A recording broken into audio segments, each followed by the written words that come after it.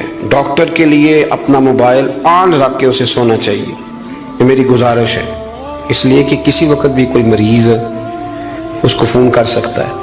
جو لوگ سیکیورٹی اداروں سے تعلق رکھتے ہیں ان پر ضروری ہے کہ وہ رات بھی اپنے موبائل کو آن رکھے. جن کی ذمہ داری میں کچھ لوگ ہیں، میرے پاس ایک ایسا نمبر ہے، رات بھر وہ نمبر، میرے پاس مدرسے کے بچے ہیں، وہ کسی وقت میری ضرورت پڑ سکتی ہے. مجھے سینکڑوں دفعہ کہا ہے گھر والوں نے بھی باہر والوں نے بھی کہ آپ اس کو بند کر دیں، تو میں کہتا ہوں پھر یہاں تو مدرسہ بھی بند کروں گا. کیا ہو جائے گا؟ مثلا نیند تو اگر اللہ آپ کو سکون دینا چاہے تو 20 منٹ کی نیند میں نیند پوری ہو جاتی ہے، اور اگر وہ مالک بے نیاز ہے کبھی نہ سکون آئے تو سارا دن نہ بستر سے نکلے، سستی نہیں جاتی. صحیح کہہ رہا ہوں میں؟ تو تھوڑی اگر آپ اپنی نیند قربان کر لیں گے کسی کے لیے، کسی کو سکون دینے کے لیے، تھوڑی سی نہیں دیتے ہم. ہمیں تو بس یہ ہے کہ میرے لیے سارے جاگیں گے، میں نہیں اٹھوں گا کسی کے لیے. ہر آدمی ہائی الرٹ کھڑا رہے، اس سے انسان بہت بڑا خود غرض ہو جاتا ہے، اور جب وہ کسی کو سکون نہیں دیتا تو پھر اسے نیند بھی نہیں آتی. اگر ہم تھوڑا اشار کریں. حضرت انس بن مالک رضی اللہ تعالیٰ عنہ فرماتے ہیں رات کا وقت تھا، مدینے کے کونے سے چیخنے چلانے کی آواز آنے لگی بڑی شدت کے ساتھ. قاضی ایاز رحمۃ اللہ علیہ نے بھی لکھا ہے اور بھی دیگر سیرت نگاروں نے نقل فرمایا ہے، تیز ایک کونے سے تیز آواز چیخنے کی آنے لگی. فرماتے ہیں سب لوگ جمع ہو گئے جن کے کانوں میں آواز گئی. ہم نے نیزے، تیر، تلواریں، ساری چیزیں جمع کرنی شروع کر دی کہ ادھر جاتے ہیں اور جا کے دیکھتے ہیں وہاں کیا ہے. کہتے ہیں ہم تیاری کر چکے جب، اور ہم نے منصوبہ بنا لیا، اور جب ہم نے رخ پھیرا نا ادھر جانے کے لیے تو اللہ کے نبی صلی اللہ علیہ وسلم وہاں سے واپس آ رہے تھے. اور کہتے ہیں حضرت ابو طلحہ انصاری رضی اللہ تعالیٰ عنہ کے گھوڑے پر آپ سوار تھے، اور گھوڑے کی پشت پر کوئی اور چیز نہیں تھی، یعنی کوئی کجاوا نہیں ڈالا، کوئی کپڑا نہیں ڈالا، ننگی پشت پر حضور سوار تھے، ہاتھ میں ایک نیزہ تھا. اور حضور اکیلے گئے، اکیلے واپس آئے اور آ کے فرمایا بھی سو جاؤ سو جاؤ، کوئی پریشانی کی بات نہیں. وہ جانور لڑ پڑے تھے، میں دیکھ آیا ہوں، کچھ بھی نہیں ہے، سارے آرام سے سو جاؤ، کوئی ایسا مسئلہ نہیں. حضرت انس کہتے ہیں باقی تو ساری دنیا سو گئی تو میں ساری رات سوچتا رہا کہ محبوب تو ہماری سوتے ہوئے بھی نگہبانی فرماتے. جو حضور سب سے پہلے چلے گئے، دیکھ کے لوٹ بھی آئے، اس کا مطلب ہے کہ سرکار جاگ رہے تھے. حضور نے ویسے بھی فرمایا ہے کہ میری آنکھیں بند ہوتی ہیں، دل میرا بیدار ہی رہتا ہے. آپ یقین کریں اتنی خود غرضی، وہ پھر آہستہ آہستہ وہ خود غرضی، ہم پہلے خود غرض ہوتے ہیں. اپنے ابا جی سے کہتے ہیں کہ اب میرا گزارا نہیں ہوتا، میرے بھی بچے ہیں. یہاں سے ہم آغاز کرتے ہیں خود غرض ہونے کا. پھر کچھ عرصے کے بعد ہمارے بچے ہمیں کہنا شروع ہو جاتے ہیں کہ ابا جی اب ہمارا گزارا نہیں ہوتا، ہمارے بھی تو بچے ہیں نا. پھر وہ کبھی گونجتا ہے ہمارے کانوں میں ہمارا اپنا قول جو ہم نے کبھی کیا تھا اپنے والد کے لیے. اپنی زندگی میں اگر آپ عاجزی لے آئیں، انکساری لے آئیں، حسد چھوڑ دیں، پیار لے آئیں، رشک لے آئیں، اپنی زندگی کے اندر تھوڑا سا کسی کے لیے احسار کرنا شروع کر دیں، قربانی دینا شروع کر دیں، تھوڑا سا اپنے اوپر ہلکا سا بوجھ ڈالیں، تو شاید وجود تھوڑی دیر کے لیے تھک جائے لیکن روح کو بڑی آسودگی حاصل ہوگی، دل آپ کا سکون میں آ جائے گا. آپ ایسے محسوس کریں گے کہ میں اصلاح پذیر ہو گیا ہوں، میرے باطن کے اندر جو میل کچیل تھے وہ چھٹنے لگے، وہ دھبے اب آہستہ آہستہ کر کے دور ہونے لگے ہیں. آپ کی اس محفل میں بھلا مہمان خصوصی کون ہے؟ یہ بزرگ مشائخ تو آئے ہیں، ہماری سرپرستی کر رہے ہیں، لیکن اس محفل کا سب سے خاص بندہ وہ ہے جس نے محفل سے پہلے مسجد میں جھاڑو دیا، جس نے صفیں بچھائی، جس نے اشتہار لگایا، جس نے جذبہ کا اظہار کیا. اس بیچارے کی شاید فوٹو بھی نہ آئے، شاید بہت سارے لوگوں سے جانے بھی نہ، لیکن میں نہیں جانتا، حضرت نہیں جانتے، مفتی صاحب نہیں جانتے، پر جس رب رسول کے لیے کیا وہ تو جانتے ہیں نا. اچھا وہ میں نے اس طرح کے کارکنوں کو اکثر دیکھا ہے کہ وہ دور کھڑے مسکرا رہے ہوتے ہیں محفل کو دیکھ دیکھ کے، میرا جلسہ بڑا کامیاب ہو گیا، دیکھو جی میری محفل. ان کو جو آسودگی حاصل ہوتی ہے نا دوسروں کو صفحے بچھا کے دینے میں، اعزاز دینے میں، محنت کرنے میں. شہرت تو کسی اور کی ہوئی، پوسٹر پہ نام تو میرا لگا، فوٹو تو میری لگی. اس بندے نے کیا کمایا؟ اس نے اپنے دل کا سکون حاصل کیا، اس نے راحت کمائی، وہ ٹھنڈا ہوا، اسے اللہ تبارک و تعالیٰ نے سکون کی دولت دی۔ وہ رات کو جب سوئے گا تو کہے گا میں نے کمال نہیں کر دی، حالانکہ کسی کو کوئی پتہ نہیں، اس کی وہ جو ساری باتیں ہو رہی ہیں وہ رب رسول کے ساتھ ہو رہی ہیں، اللہ نبی۔ یہ والا سکون تلاش کریں، پھر آپ دیکھیں کتنی جلدی اللہ تعالیٰ آپ کے دل کو سکون دیتا ہے۔ یہ زیادہ دور نہیں ہے، یہ بہت مشکل کام نہیں ہے، کچھ چلے مجاہدے کرنے والا